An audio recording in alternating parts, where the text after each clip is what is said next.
Hello, everybody. Welcome to another episode of the Comic Source Podcast. I'm your host, Jace. This is another Spawn Daily episode. Apologies, I missed a day. I've been super busy with interviews, and I had to get out the DC Spotlight and the new Comics Wednesday episode. And like I've mentioned before to you guys on these Spawn Dailies, in order to show you the artwork, because these videos are going to go up on the YouTube channel, I have to remove all the dialogue so I don't get any copyright violations, and it's so time consuming. I know you guys probably don't care, like whatever, dude, just do it. But it takes forever. And so some of these other episodes I'm doing where I'm covering more than one issue, I'm spending a couple of hours removing the dialogue, so it's making things kind of tough. But hoping to get ahead this weekend, so we won't miss any more days, and hoping to backfill in some of the other days we missed. So just keep listening. We really appreciate you guys supporting us by listening to these. The download numbers are insane. So obviously there's a lot of hunger to learn about Spawn out there, and we'll continue to do them as long as you guys continue to support them. So in this particular episode, I'm going to be talking about the 3-issue Angela miniseries from the year 1994. I still need to do some research on if I can find any documentation, contemporary documentation about when the lawsuit was going on, because I want to read it from the context of when it was actually happening as opposed to now, like historical stuff, which may have a little bit of a different perspective. I know Angela was created by Neil Gaiman, obviously, first appearance in Spawn 9, I believe, and eventually Neil Gaiman got her the full rights to her because of this lawsuit when he sued Todd McFarlane. So and again, admit that this could be rudimentary understanding, but what I've read, if I remember correctly, said that when McFarlane agreed to have Gaiman come on, that McFarlane would share the royalties, would share the rights to any character that Gaiman created. And then later, and he was paying out royalties for Angela for a while. And then I don't know what exactly happened or why it changed, but he stopped paying Gaiman any royalties. And then when Gaiman asked McFarlane, again, I don't know exactly the details, but he's like, yeah, I'm not going to pay you royalties on it. So there was two creators. It was two characters. It was Medieval Spawn as well as Angela. And so I guess there was some dispute over that, if Medieval Spawn was a derivative, if it was actually created by Gaiman. So I think eventually it was all settled out of court with McFarlane having to pay some fines, I think, some money to Gaiman. Maybe not fines, maybe it was considered back pay for royalties. But the agreement they came to was that Angela would go to Neil Gaiman and Medieval Spawn would stay with Todd McFarlane. And then I guess Gaiman, it wasn't even about wanting the character. It was more about the principle of the thing, I think, because then he turned around and sold Angela to Marvel, and that's where she's at now, which is sort of interesting because when I think about it, the way Angela is characterized, just the way that she holds herself, she feels very much like a Marvel character, more so than, she doesn't really feel like a DC character. She doesn't necessarily feel like an independent character, but she feels very much like a Marvel character. And I know she's had some appearances here and there over the years, and she kind of fits in with sort of the mythology of Thor, I think. But I'm not that up on her history over at Marvel. I don't know where she's shown up last, or if she shows up very often. I don't think she does, because I feel like I would know, I would hear about her more. But right from the start, she always felt like a Marvel character, which is interesting because, again, she's created by Neil Gaiman. But anyway, let me go ahead and share my screen, and we'll dive into the series. So you can see issue 1 there, Grey Capullo cover. She's covered in blood, sort of a intricate framework around her face there. And we can see issue 1, credits, story Neil Gaiman, art by Grey Capullo, letters by Tom Orzechowski, colors by Todd Broeker, and fierce color graphics. And as we check out the first page, we're told that Angela's gone. She's celebrating her 100,000th birthday. And in order to celebrate that, she's gone to Sandalphone 5. And it's a horrible like ice planet. And we learn about the different animals that live there. And basically she's there to hunt a Sandalphon dragon, which are very rare and very formidable. And, you know, Angela's a hunter. It's what she does. This is how she's going to celebrate, by hunting on her birthday, by doing what she wants to do. And the other thing I'll note is that Gaiman, in his way, can be every bit as wordy as McFarlane. It's just that Gaiman is not necessarily telling you things that you can see in the artwork, you know, but he's wordy in a different way, kind of like a Chris Claremont, where it's just, you know, dialogue heavy, and he's enriching the story with dialogue and description and whatnot. So Angela has a fight with this dragon, thinks that she might actually be in trouble and lose the fight. And again, fantastic artwork from Greg Capullo, very dynamic, interesting panel layouts and page layouts. She does defeat the dragon, which flops over on her and kind of smashes her. And she's a little embarrassed. She's like, oh, I'm glad there's nobody here to see this. And I had to literally crawl out from under, you know, hundreds of tons of dragon. And, but she got what she came for. She's going to cut the head off the dragon there and mount it on her wall, I suppose. And as she says that, you know, hey, I got what I came for. I'm glad no one saw me. She's confronted by a huge, literal host of people, with Angela saying, you're under arrest, you're a traitor, you need to surrender. And the leader of this host is named Suriel. And Angela's like, what are you talking about? I have no idea what you're talking about.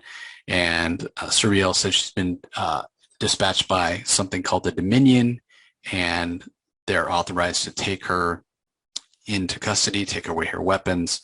And there is a literal host of angels there to basically place Angela under arrest.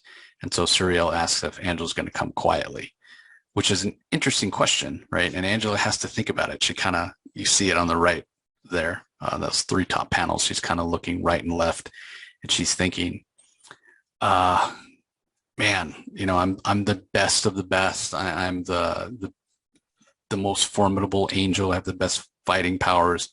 I face longer odds. And then she stops to think about it. She's like, no, actually, I haven't. A host of angels is 330,000 angels. So 330,000 to 1. Yeah, that's not really good odds. So maybe discretion is the better part of valor, rather than trying to take on 333,000 angels. So she allows herself to be taken into custody. They take her to this place called Elysium, which is basically this magical place made of glass, this floating city. And when they arrive at the prison, she asks Suriel, she's like, aren't you even gonna tell me what I've been charged with? And they say, well, treason for one. And Angela's taken, but she's like, where is this coming from? This is just out of the blue. You know, she talks about how she's been decorated dozens of times. She's killed all these hellspawn that have been in the service of Malbolgia. No one's ever questioned her integrity before, at least no one who's kept their vitals intact. And Suriel, there's a level of contempt with among the angels that capture Angela. Like, it's like she's done something horrific. And they lock her up and they say, yeah, well, if you even truly killed those hellspawn, like, it's like they don't really believe her, like she's been lying all this time. So meanwhile, back on Earth, Al Simmons is struggling with remembering or spending too much time thinking about Wanda and pining for the life that he feels like he should have had. And he's thinking to himself, it would be easier if Wanda didn't have a child, and easier if Wanda didn't marry such a nice guy, right? Like somebody that is actually Al's friend. And he's just struggling. Like, I can't stop thinking about her. And he manages to stop thinking about it for a couple of seconds, but then that leads him, like, no matter where he turns, he sees things that remind remind him of her. And then even when he doesn't think about it for a couple minutes, he thinks, oh, I wasn't thinking about it for a couple minutes. And then that brings it back to thinking about it. You know, it's kind of like when you tell yourself not to think about something, that's all you can think about. That's where Spawn's at. So meanwhile, back on Elysium, a couple of Angela's friends find out that Angela's been arrested, and they're like, what is this, some kind of joke? Angela's the best of us. What are the charges? And there's like a whole string of them. We're told it's high treason, larceny, criminal negligence, and you know, they can't understand it. They're like, what? Like, she's the best of us. She would never do these things. So her two friends decide that maybe she's being set up, and they might be the ones that need to go and figure out what's going on. So one of her friends, the one with the dark hair, or I guess the more Caucasian looking one with the dark hair, she almost looks Asian in a way. Her name's Kuan Yin. And then the one that looks more African American, her name is Anahita. And so, yeah, after a little bit of talk, they say, okay, the way they need to solve this is who would be out to get Angela, who doesn't like her, who would be the ones that are trying to set her up. So meanwhile, Angela is thrown in restraints. They take away some of her trophies that she's kept from killing Hellspawn over the years, and Angela very much dislikes that. She says, hey, I earned those. Those are mine. Again, they bring up the idea, well, if it's even true, maybe you're working for Malbolgia the whole time, and that's, you know, why you were given these trophies to throw us off the scent or whatnot. So yeah, there really seems to be a great many people who dislike Angela, and maybe it's that whole thing that like we as humans have, where we seem to take delight in seeing people at the top like fall down and fail and be brought down to our level. It's like a train wreck, you know, you can't help but watch.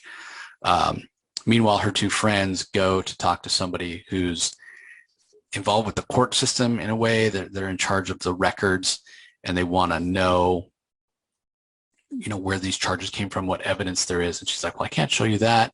And they remind her that Angela saved her life before. And so she agrees to let them see the records, see what evidence there is. And when they go to look, what they find is a video of someone that we've seen before in the main series. It's Gabrielle. She's the director of Terran Affairs. You know, we've seen that glass tower in the regular issues. She's the one that Angela went to and said, hey, I'm here to take out Al Simmons. And that's when Gabrielle directed her to go and do it. But here she's claiming that, yeah, she never saw Angela. Angela didn't have any right to go after Spawn, and she doesn't know anything about it. So it's clear that this Gabrielle is the one that is at least involved, at the very least, with what's going on with Angela. And even Angela's two friends are like, she's lying. Angela wouldn't have gone to the planet without checking in with the embassy first, and she wouldn't have gone there without, you know, being assigned to take out Al Simmons. So her two friends decide, well, they're going to go get Al Simmons, and he's going to be sort of the witness for the defense, if you will. So it's kind of an interesting way to go about it, right? Because Al Simmons is a hellspawn. These are angels. Angela's an angel. They're sworn enemies, but we're going to need you to testify. So Al's a little surprised when they show up. You can see it at the bottom of the page on the right there. There's kind of some bubbles and some pink sparkly smoke, and then Al takes a high heel to the head, and he's kind of laying there. And these angels materialize. They're like, are you Al Simmons? Hey, big boy, we're going to take you to heaven. So a little double entendre right there about what they're going to do. Taken into heaven in a different way. There's a couple of pinups too in the back throughout the book, throughout all the series. So if you're into that art and whatnot, you can see it there. So let me go and stop my share for a moment. So that's the first issue. Very much a setup issue. We learn about Angela being arrested, seems like she's being framed. She certainly doesn't seem to know what's going on. She seems to be very surprised when all of these, uh, this host of angels, 333,000 angels show up, and the thing she's accused of, she's like, what the heck are you guys talking about?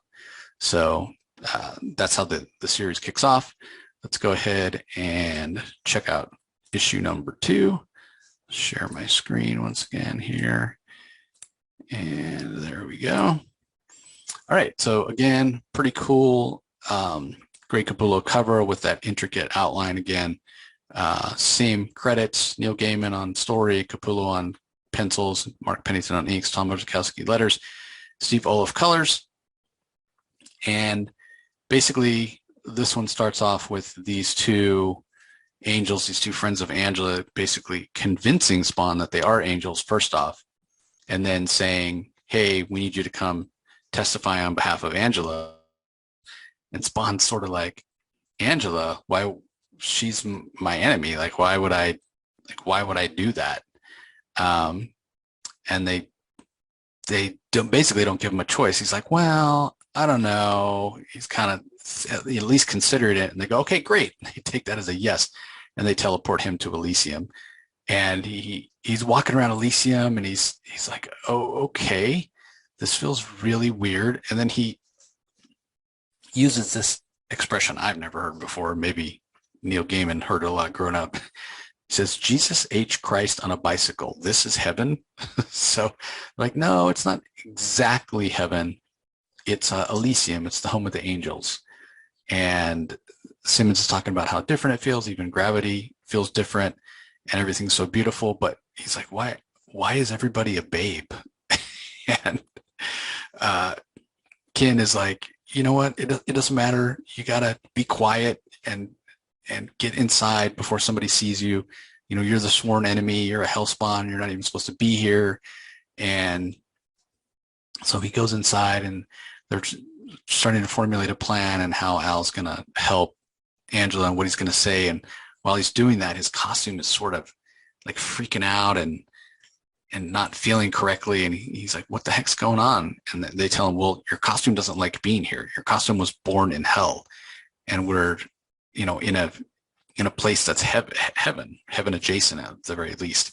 And so it's moving into a more aggressive defensive mode, which is kind of the first time we hear about this costume being able to evolve, right?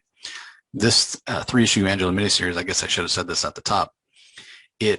Where it slots in, it's right before issue, I think it's 29. Let me pull up the reading order here that you can see. So right before issue 29, we get these 3 Angela issues, which is basically right before we see the issue where Spawn meets God, for lack of a better term, where he goes to the tower, and then there's a new person in charge of the Terran area, new angel person, basically, which we'll see here in this series as well. So anyway, that's where this slots in if you're curious. And also a reminder, I will put the Blake Whitlow reading order in the show notes as always. So anyway, Spawn's costumes is acting a little different. He starts looking a little different, getting spikes, and they're in Angela's trophy room, and Spawn's looking around going, man, she killed all these guys, huh? Wow. That's where he gets another idea about there being all these other spawns and how they're different sizes, and starts thinking maybe he's gotten in over his head here.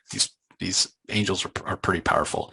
So meanwhile, Angela meets her court appointed attorney, as it were, and she's really young, and this is her first case. And again, Angela's like, man, everything is aligning against me. It just reeks of a setup. Like, let's get some trumped up charges, some fake evidence. Let's make sure that she doesn't have adequate counsel, somebody who might realize what's going on. And so Angela basically explains to this girl what happened, the actual truth. Her name is Kalindra. And she goes, yeah, I went to Earth. I showed Gabrielle my hunting permit, basically. She's always had it in for me. Um, she's always hated me. And I showed her, and she was, again, mad. We have history, but she gave me, permission because I had the hunting permit. So she said, yeah, okay, then get out there and kill him as quickly as I can. And I thought I had killed him. And when I went to check, he pulled me into his cloak somehow. And, at that point, I was in a strange place, and I kind of lost it. And I was finally able to pull free and pull myself out of there. And when I went back and looked for my staff, it was gone. And so I'm not sure, what happened to it. And the contention is that of the prosecution is that Angela, this whole thing was faked. She's a double agent. She's working for Malbolgia.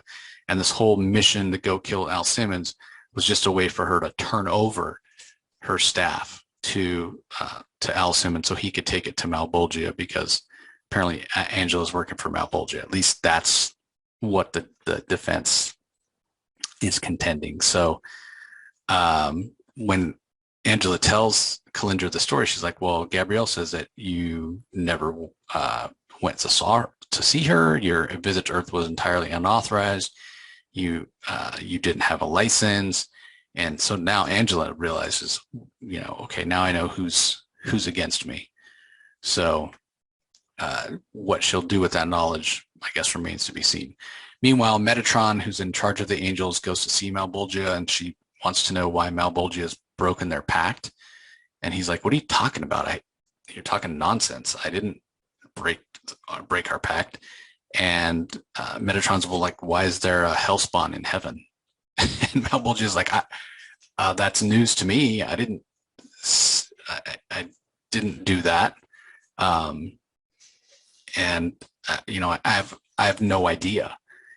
And he said, oh, okay, well, if you didn't send this creature, then, why is he there? And Malbolgia's like, I don't know. If somebody's there, they chose to go there on their own. And he starts kind of reaching out with his senses to see who of his minions is where they're supposed to be and where they're not supposed to be. And he's like, well, let me see. Yeah, all the Fleabiacs are back, the Violator brothers, whatnot. Except for Violator himself is still on Earth. And then Al Simmons, wait, where's Simmons? He gets kind of mad. And he says to Metatron, he's like, you know what? If it's Simmons that went up there on his own, you can keep him, because that guy's really starting to piss me off. So meanwhile, Spawn is, for whatever reason, having a dream, remembering when Angela attacked him, when he's awakened by the two allies of Angela, Kuan Yin, and remember what the other's name was? I want to say Alethea, but that's not it. But anyway, he's awakened. He looks different. You can see kind of the spikes on his costume now. That it's almost like it's trying to protect itself because of how weird it feels to be in heaven. So they're like, well, we need to take you to the trial, but we can't just parade you through the streets of the Hellspawn. And so Al takes on that that shape changing ability that he has. He takes on that persona, or the appearance of that blonde surfer like guy, and goes to the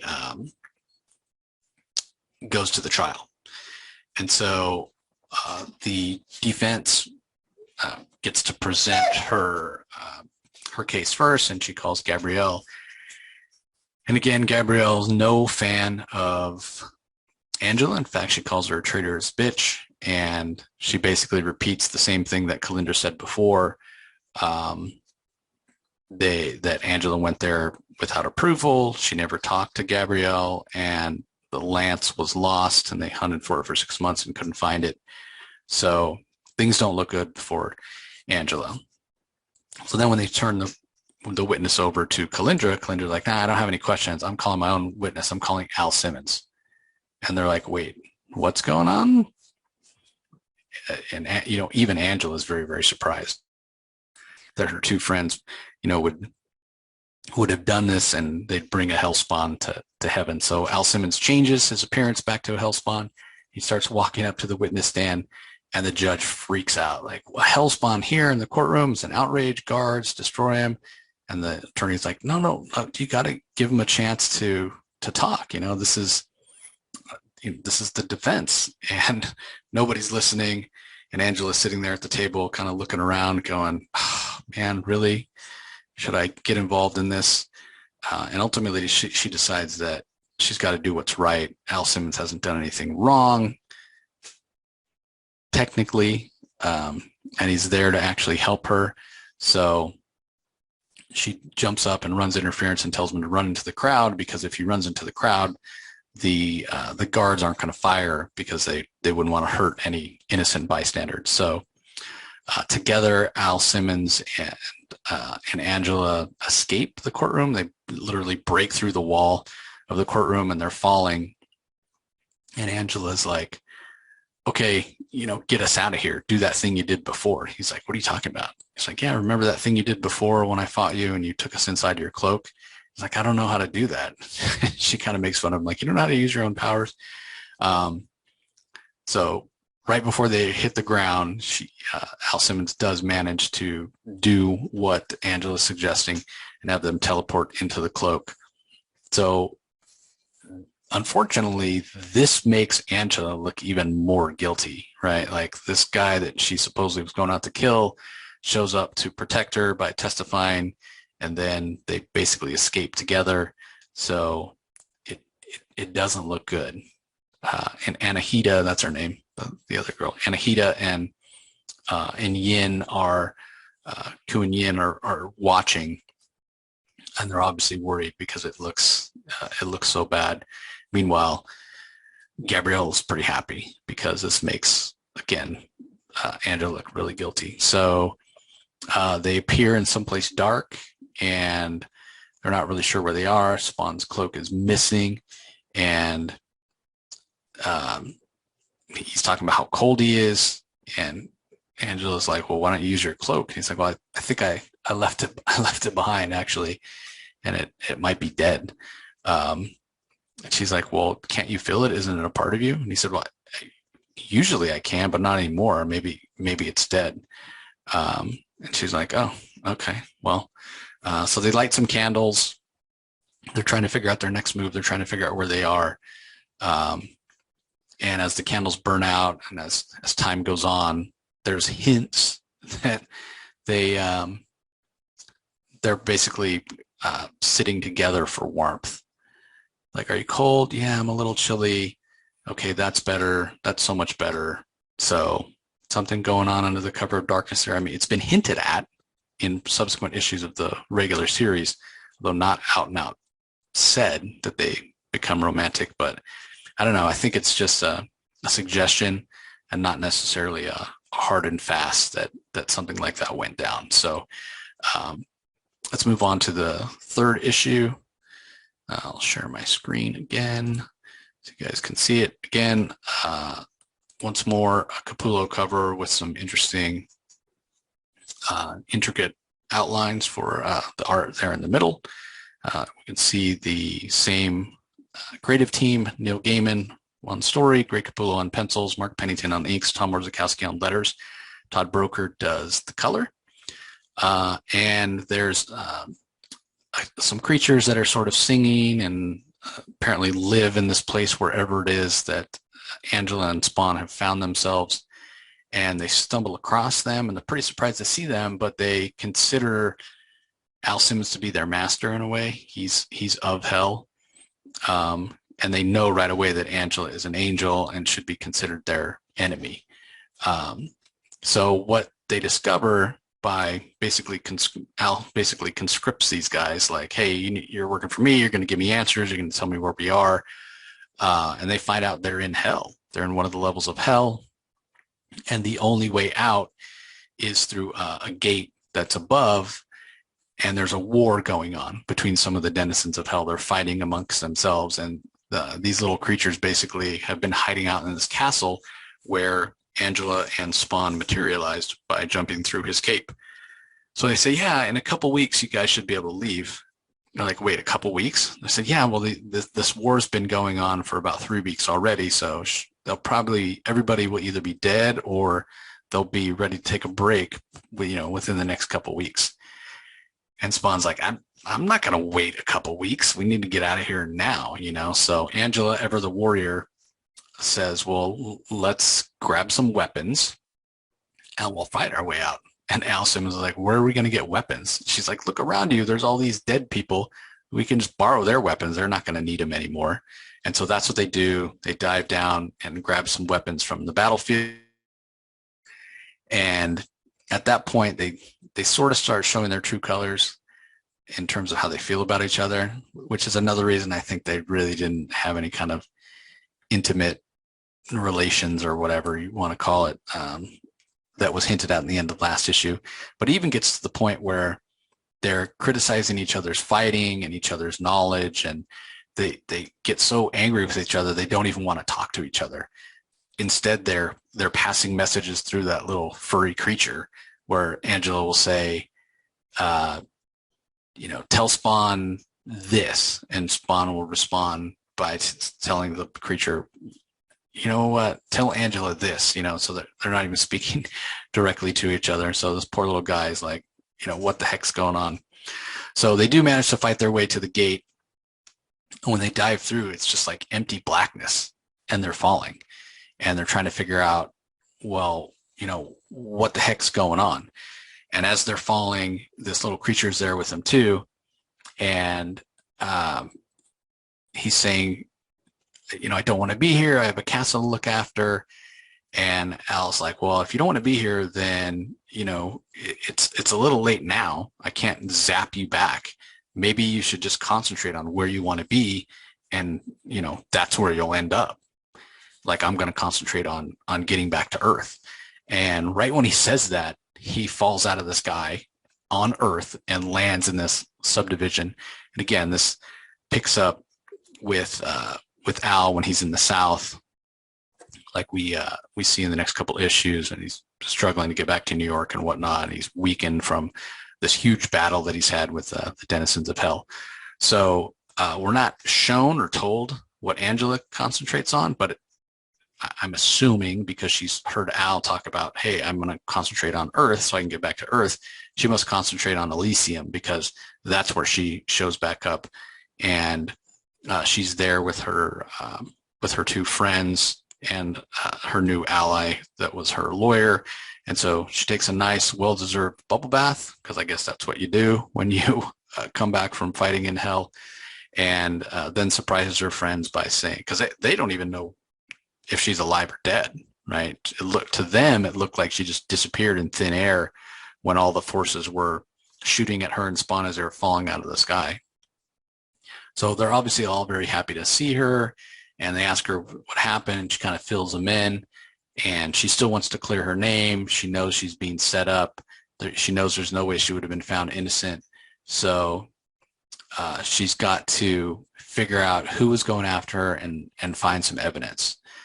So where does she start? Well, she's going to start with Gabrielle, because Gabrielle's the one who's lying, and Angela knows she's lying. So she must have the knowledge that Angela needs. So Angela goes to the tower on Earth to ask Gabrielle some questions. And Gabrielle's like, I want an explanation. Why did you do this? And Gabrielle's like, well, because I hate you, right? And I don't know that we're ever told why, like that they don't get along. Maybe it's just jealousy.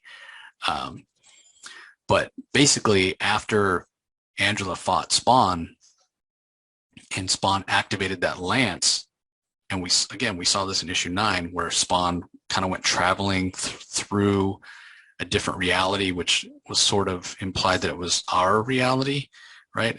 And Spawn was actually Todd McFarlane in a lot of ways. But anyway, eventually he ended up back in the regular reality.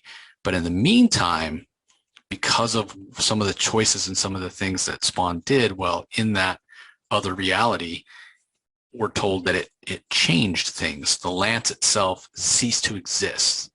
The records that showed that Angela had a hunting permit ceased to exist. The fact that she had visited this tower and had spoken to Gabrielle, all of that information ceased to exist.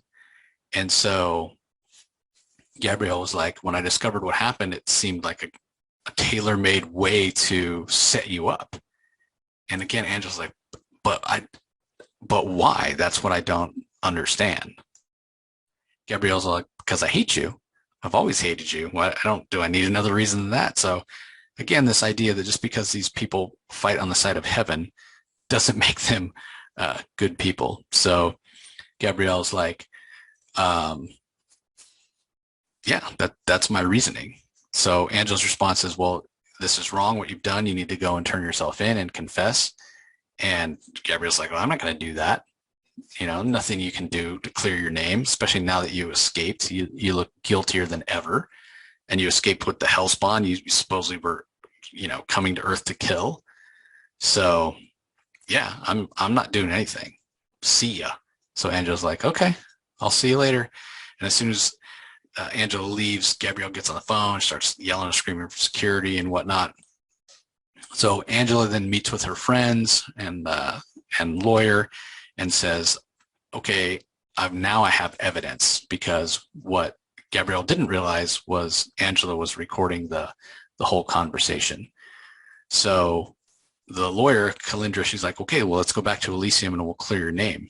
But Angela's had it, right? Like, she wanted to clear her name. She wanted to find proof that she was innocent. She has it now, but she's like, I'm not going back to Elysium. I'm never going to go back and work for them ever again.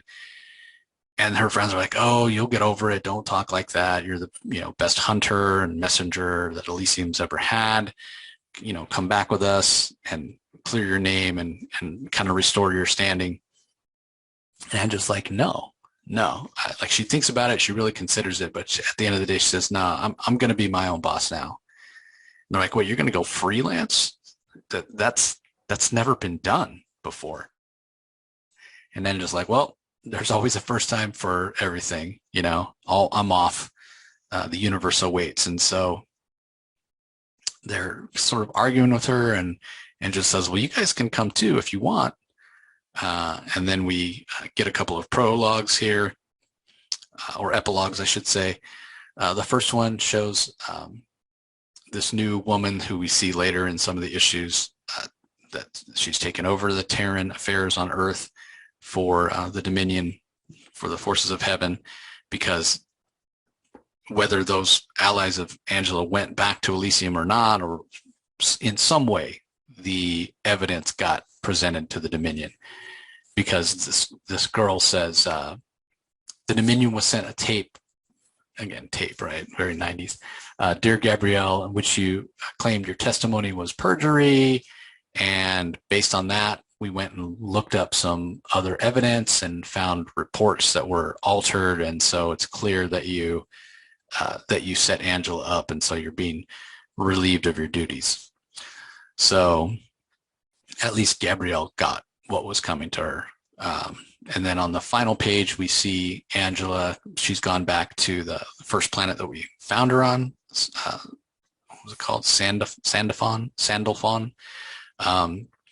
And in the meantime that she's been gone, all the predators and whatnot on the planet that she was talking about on that very first page of the first issue have basically picked the skull clean of the dragon. But the skull is still there. And so she's going to take it as a trophy. And she starts talking about these other wars going on in the universe that she could be a part of. There's a civil war on Saturn, and both sides have put out a call for officers, so she could do that. There's an emperor-elect who needs a reliable courier. She could go and do that. There's a lot of work out there for a freelance ex-angel.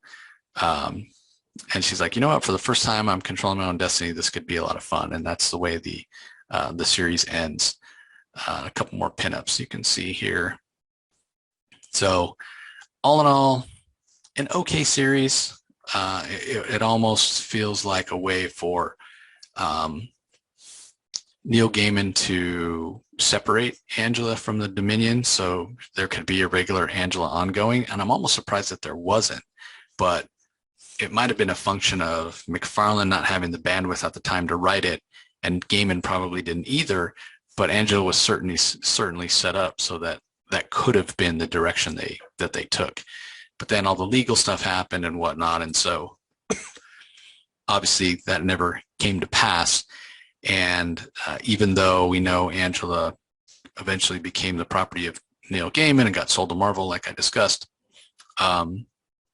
this concept of the Dominion and the Angels did stay with McFarlane. So it must not necessarily have been something that that Gaiman created or had rights to, or maybe it was part of the negotiation when McFarlane turned over Angela. Again, I'm just not sure, but she does feel like a Marvel character, kind of a kick butt, take no prisoners sort of character. And I did appreciate this 3-issue mini because it made her feel a little less two-dimensional or maybe even one-dimensional. That issue 9, she just comes across as a blowhard who just wants to take out Al Simmons to prove or to massage her ego, to prove that she's the best hunter or whatnot. So I never really enjoyed her in that. But this gives her more context, and maybe that's the point of the story, like Gaiman, showing that she sort of has feet of clay. As formidable as she is, the #1 hunter in heaven and whatnot, she still is able to be framed. She still has enemies, and having her have the freedom to go out in the universe and choose what battles she's going to fight and whatnot, it gives her more agency and a little more control over herself, and that makes her more interesting, right? Like the choices that she'll make, which battles to pick, which sides to choose in a particular conflict, will give context into who she is, her character, her integrity, her morality. That's a little more interesting than she's the #1 hunting angel that takes out Hellspawn, and she's just a one-dimensional weapon at that point. So anyway, like I said, interesting series, dynamic art from Capullo. I talked about fantastic layouts and page layouts, and breaks the panels a lot of action, a lot of fighting, really cool, and obviously ties into the ongoing Spawn in a couple ways. With this is how Spawn ends up in the South, and then has to take that long journey back to New York City. When he gets back to New York City, Bobby gets kidnapped by the Redeemer, formerly called Anti-Spawn, and Spawn finds out that it's basically the Dominion, and goes to that tower and meets Gabrielle's successor that we see for the first time in this issue, meets God in the guise of a little old woman. And, like I said, I've already recorded those episodes. I'm going back and backfilling here, but this fits in leading right into 21 with Spawn ending up back on Earth and landing on that sidewalk and meeting that little boy who's playing with the ball. Little boy who's being abused. Him and his brother are both being physically abused by their sheriff father. It's pretty horrific. So that's that issue 21 father, which is very much a child abuse story. So yeah, if you want to wonder, okay, how did Al go from, I'm trying to remember what issue number that is, 29.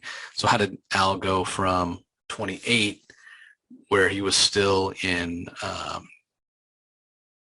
New York, to 29 being on that sidewalk? Well, this is how. Got transported to Elysium by a couple of allies of Angela from New York to Elysium, and then from Elysium escaped through his cloak along with Angela into a castle in hell, and then through the gate in hell, a portal back to our world, where he thought, I need to be back on Earth, and it put him in Alabama of all places. Maybe he should have thought I needed to be back in New York City. But anyway, that's going to do it for this episode. Again, we really appreciate everybody joining. Just a reminder, I am going to be doing some of these tangential things using this Blake Whitlow reading order. Highly recommend, if you want to have a full reading order and understanding of Spawn, to go check that out. There's a link in the show notes. I will get back in the next day or two to the regular issues. A reminder, when I do the issues of the regular series of Spawn, it will always be one issue per episode. So like I said, we'll get back to some of those while I keep filling in some of the earlier tie-ins that happened before issue 50. Issue 50 is the next single issue that we'll cover, and it's a great issue. And well, I wouldn't say 50 is a great jumping on point because it ties up a lot of storylines and plot threads that have been going on since issue 1. It feels like issue 51 is a great jumping on point. So, but you can go back and listen to the first 49 episodes for the single issues and get caught up that way if you want. We'd love it if you guys read along with us. Spawn digital issues are available on Comixology if you don't have them, the physical copies to check out. So again, we appreciate everybody listening as always, and we will talk to you next time.